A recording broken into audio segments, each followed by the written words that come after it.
Okay, so we're going to start now. So we've got Jeff Warren, who is a candidate in the Super District 9, position 3 for Memphis City Council, and he is here to talk to the editorial board of the Commercial Appeal.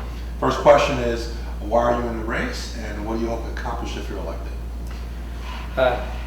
I'm in the race because I want to make a safer and healthier city. I got into the race because I was asked to consider running by Future 901, which is a group of individuals who are wanting to try to get more progressive people on the council.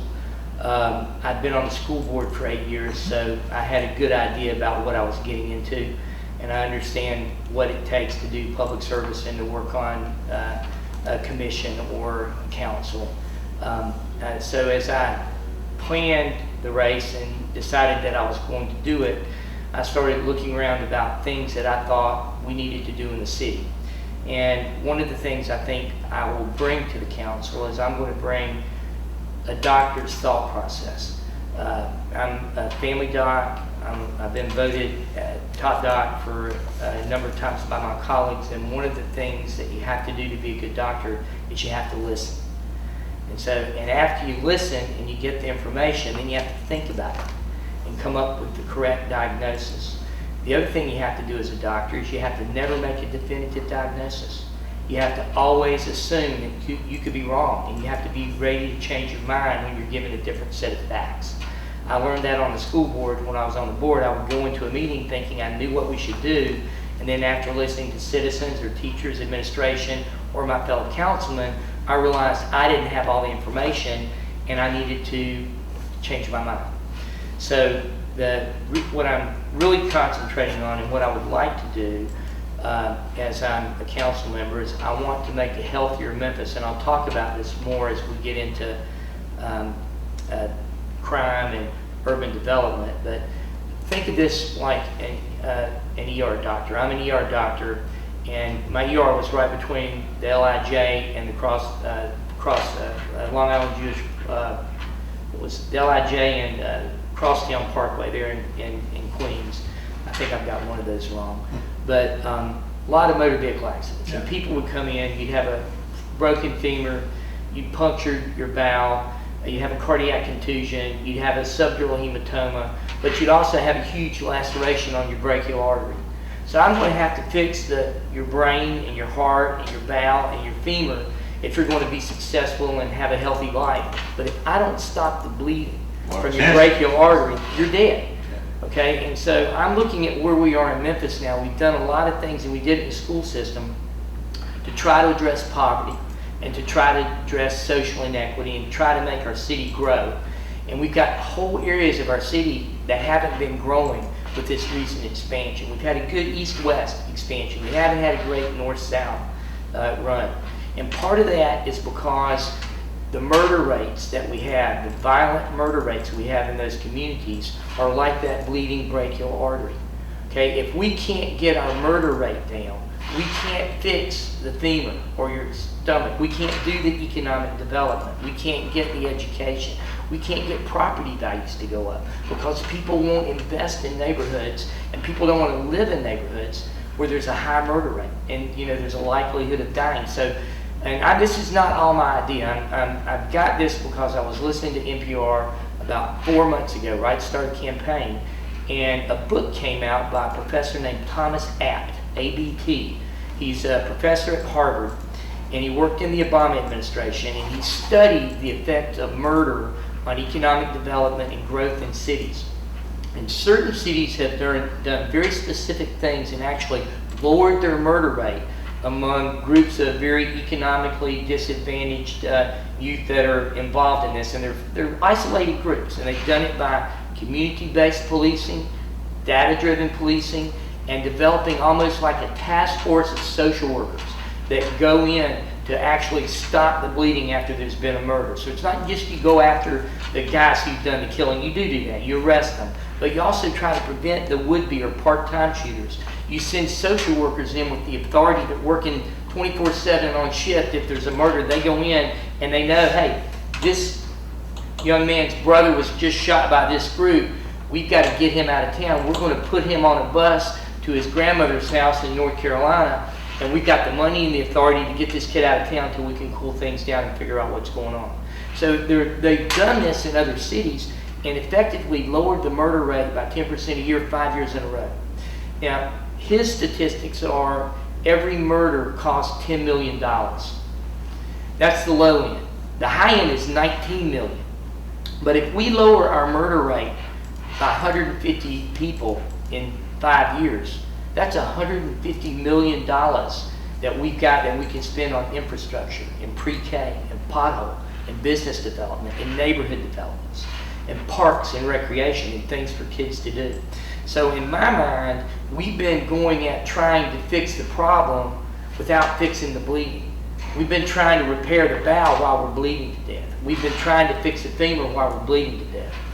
So that's a fascinating opening, because you hit on all the key topics that we're going to talk about. So I'm going to take them one by one and have you expand on, and if you could limit your answers to 1 to 2 minutes on these questions, that would be great, that we get more questions into the endorsement interview. Let's start first with safety. And you talked about the murder rate, and this year, for example, we're still on par to be at or above 200 murders for the year, which is below the record level in 2016, but it's still a worrisomely high number for Memphis, and our violent crime rate is still staggeringly high for this city. What specific things would you do, or what things would you propose to try and address that? Well, I think we have some things already out there. We have units that I was just talking about that are looking at trying to make sure they're intervening. I want to make them more public. I want people to understand that there's a process of what we're trying to do.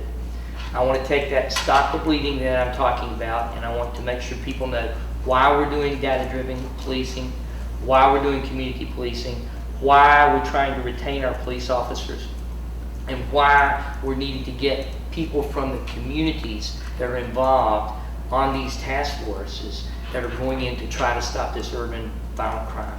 These task forces that they're talking about in the book are not going after parking violations. They're not going after minor crimes. They're not going after shoplifting. They're only after people who are committing murders, violent crimes.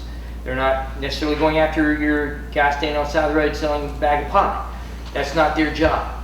And part of what you've got to do to make this work is you've got to get the community convinced that this task force is only for violent crime. And that's what you've got to do. And that's how you build the community support and trust, and be able to get the police in there working with local community leaders to lower this violent crime rate. So yours is a strategy and an approach that differs from the traditional broken windows approach. I am totally not, it's not the broken window. We've done the broken window. It's not, that doesn't work. We pulled so many people over for license violations. We've got people that can't get to work anymore. And we got people going into debt because of how much money they owe for traffic court, and how much they can't pay it back. And they go to work and they get pulled over again. They don't have a license. They go to jail again. They owe more money. So we really need to be thinking about how do we get our citizens to work, and how do we not necessarily go after the minor things that are hurting our community's ability to be competitive. So you said earlier, we referred to the east and west and north and south. Just go out. If you're in, we've got good momentum in Memphis. If you look at it, we've got things happening. Look at your office here. It's great. You look at the building going on at St. Jude's. You go out in Memphis at night, people are at restaurants, they're at sports events, they're out listening to music in the Shell or all these other venues. We have a lot of things that are really great compared to 8 or 10 years ago in the height of the Depression or recession. But you go north and south, you don't see that quite as much. You don't have that same input, or development that's occurred in the neighborhoods. And I contend that a lot of it, particularly in the poorest neighborhoods, are because of this murder rate. So if we can concentrate on that, then naturally we're going to get economic development there. We have swaths of area, and this will be one of your other questions, that are ripe for development all over Memphis. Now, I've driven this, I've ridden my bike around it, I've been looking at the neighborhoods. I've been to parts of Memphis I've never seen during this campaign. and it's a big city. It takes up a big footprint. Could you describe 2 areas that you've never seen before? You've been here 31 years. Yes. Right? So tell me, what areas that you see recently that you haven't seen before, and what did you see? That whole area of Memphis, out by Hacks Cross and south of Germantown in the Southwinds area, there are just hundreds and hundreds of homes out there with really nice neighborhoods that I had no idea were there. You know, great neighborhoods that, you know, obviously people have jobs and are doing a really great job. You know, that was amazing to me. How big Raleigh was also another amazement, and also how far Memphis goes out past Wolf Chase Mall.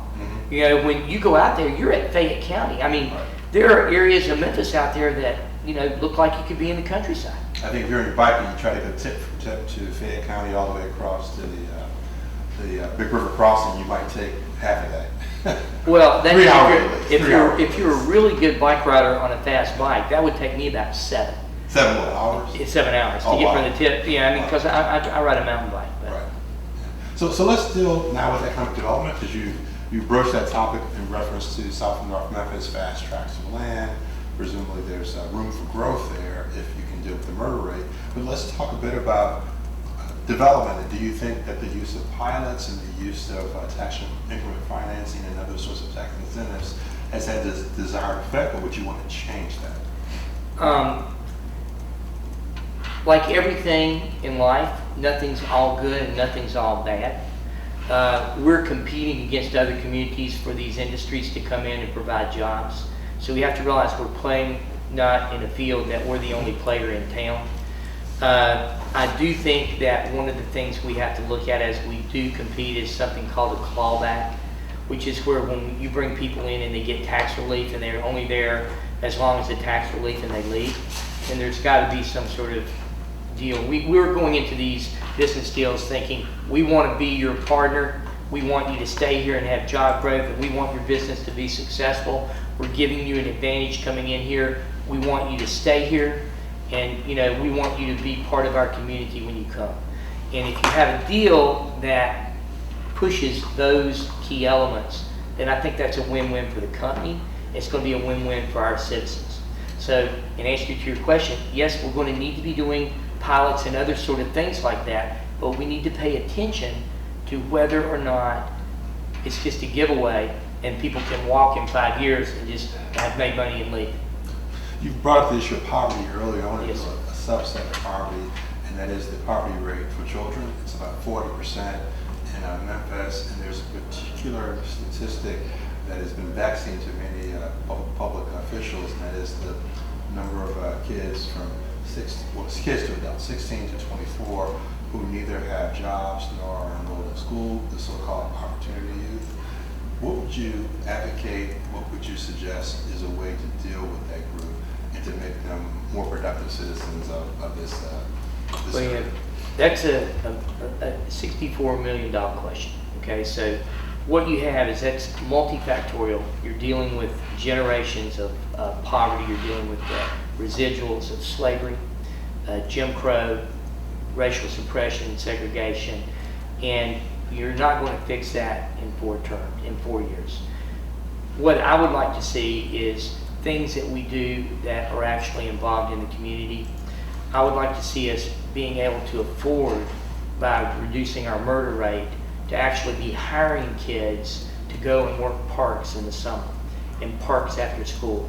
So what we have is this youth comes in and we have them as mentors watching the other children, with older people monitoring them and helping them and giving them some job skills. So I think if we can grow that area, a great example of this is the Art Garden. I don't know if you're familiar with that. It's over by Crosstown. It's a private, group of people that have bought a home there. They've started a bike shop. They hire kids who are 13 to 15, 1 or 2 days a week. So they come to work, they get a job, they get a paycheck, they get used to cashing the paycheck. They teach them about how you manage your money, how you can make sure you can pay for your cell phone. My wife's been a volunteer there, teaching reading and doing other things for a number of years, but a lot of people are involved. That sort of project in each neighborhood, where what we're doing is we're getting kids involved early, so the only involvement so they don't have only gang involvement to choose from. They have something to do after school, and to let them know other people care about them. So that's one place you can start. The other place you start is you start trying to make sure kids can read by 3rd grade. If they can't, you've got to go in there and work at it very hard. Our school system is still trying to do this, but it's very difficult when you have kids having kids who can't read and the parents can't read well. You've got to be able to read to your kids to make it work. Excuse me. Sure. What would you mention education? How would you approach the issue of public education? You're a former school board member. I was. And you clearly... Probably, how long have you been in town? 6 years. 6 years. Okay, so I was part of the group on the Memphis City School Board that said giving up our charter was not going to be a good thing for our poorest children. Because when we did that, we gave away the city funds that we received because we were a special school district. We were a special school district. We didn't get to raise or levy our own tax rate. That was done by the city council. But once we gave that charter up, that money went away forever. We no longer have taxing authority as a city government. We did under that special school district charter. Now, the other smaller bedroom communities have their own schools. They did just like I said they would. They would withdraw. They would get the state to change the law, which they did. And you, essentially, I essentially said you can't use a state law when you don't control the state legislature to try to make someone do something they don't want to do when their buddy runs the state legislature. And that's what we did. It was a dumb thing to do. It was only dumb if you were... You're referring to Mark Norris? Who are you referring to? Mark Norris is the person who made the law change. Gotcha. But he said he was going to do it. He told them that if you do this, we will change the laws to where it's, you can't force people to do things like that using state law if they don't want you to. And they didn't. And so part of being a doctor is you think about short-term things. So I know short-term, if you're smoking that cigarette, you're going to get bronchitis. But I know long-term, if you keep smoking that cigarette, you may get lung cancer. Well, this same sort of analogy here is that I know if we try to force these guys to do this, we may only have a little bit of a hiccup when it first starts off, but later down the road we're going to be in a world of hurt. And that was my point on the school system there. So let's take your short-term, long-term analogy and approach it this way. So if you're elected as a Super District 9, Position 3 councilman, you are certainly part of the council, but you also have a larger platform because of your position. What would you use that platform to do, short-term and long-term? What would Jeff Warren, what would you recommend as the things you would focus on? Yeah. Short-term, we've talked. I want to make sure that the community understands that murder is an anchor on poverty.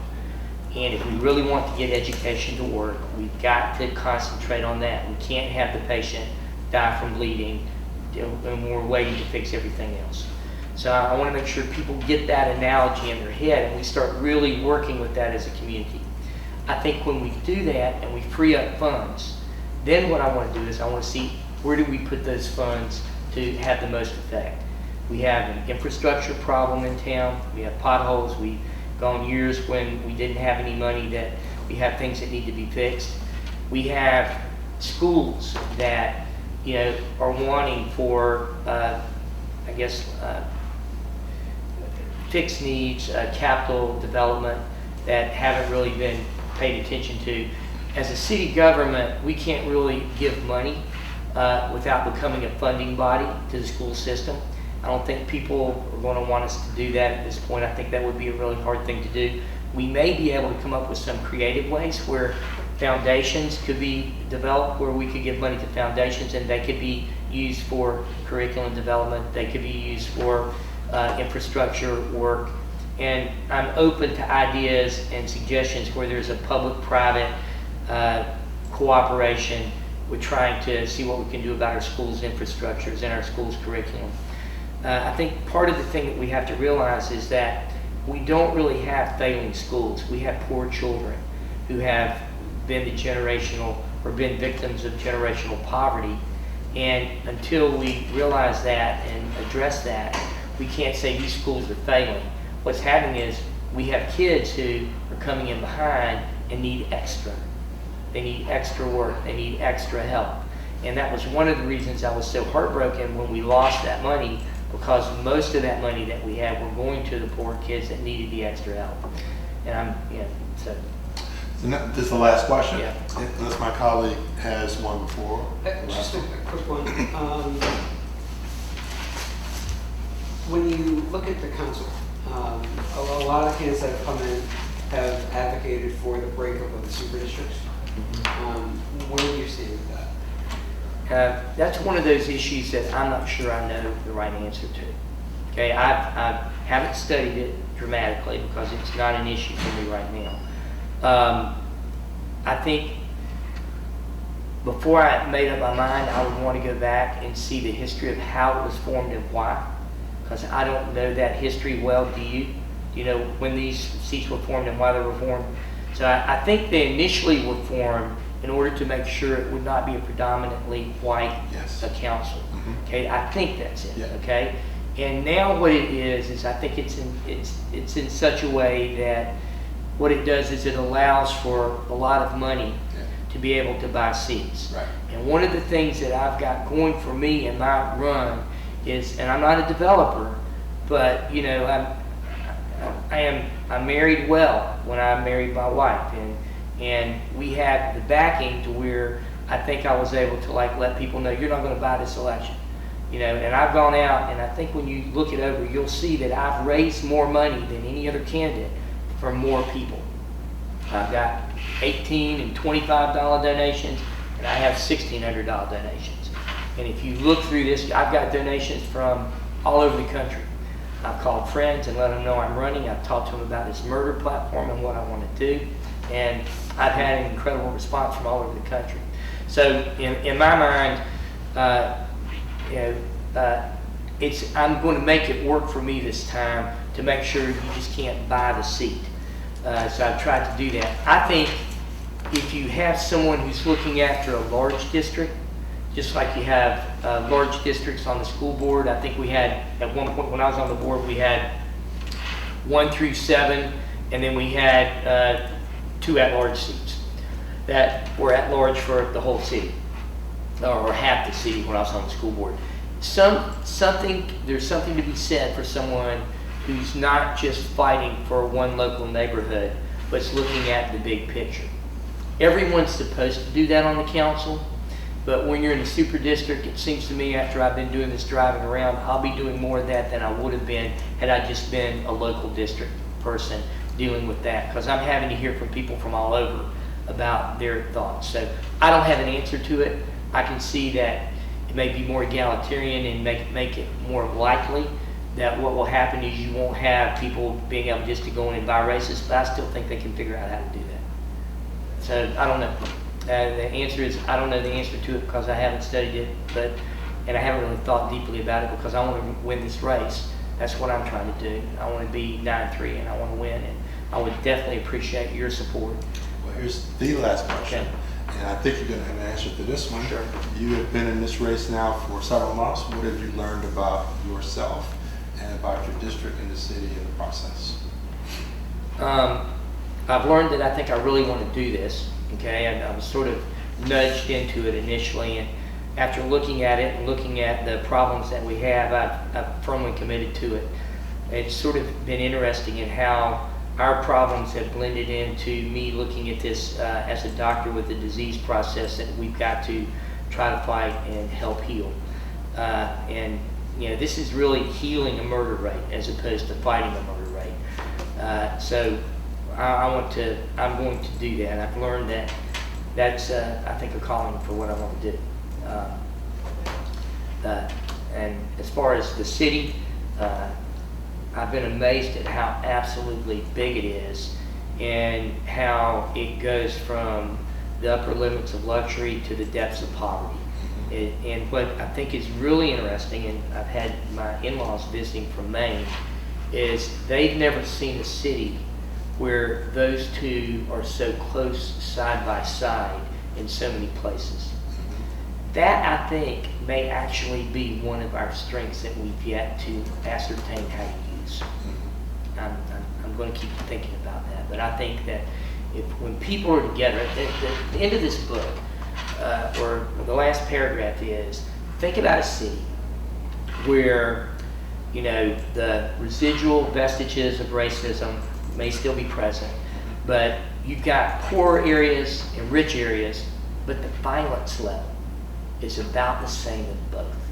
The risk of death from violent crime is the same in both of those neighborhoods. How much more easily can we get along if we have a community that doesn't fear each other? How much more likely would we be able to help each other? Thank you for your time. Yeah. I appreciate it. Thank you. And thank you